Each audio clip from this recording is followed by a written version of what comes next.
to show you that I decided to dye my hair a color instead of just bleaching it, and that's pretty much because I wasn't really feeling the color. I didn't realize before I started bleaching it that the red from last summer was gonna pop back up. So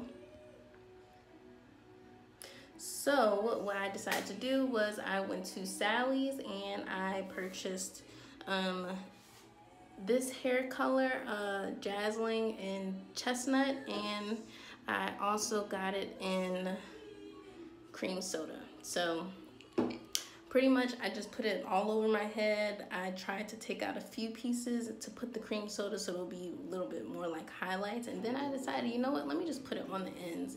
So then I just started mixing it together. So we're just gonna see how it comes out. Hopefully it comes out a pretty like brownish, dark blonde.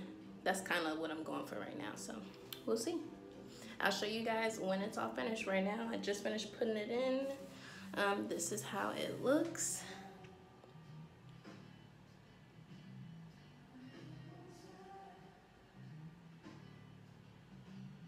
So when it's all done, I will show you guys and we'll see how it looks.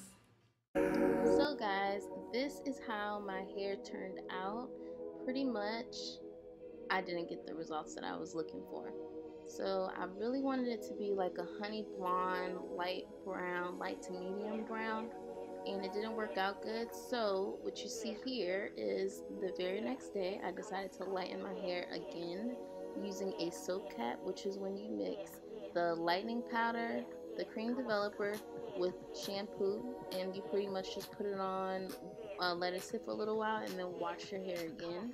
So that lifted it, that lifted the color up a little bit more, and it got it really to the color that I was looking for in the beginning. So sorry I didn't show you guys. I forgot to record that process, but here it is, and I really like these results a lot better. So I hope you guys enjoyed. Thanks for watching. You know how I do, and you know how I flow. And I get your name and number, 'cause I like your stilo, and I dig the way you move.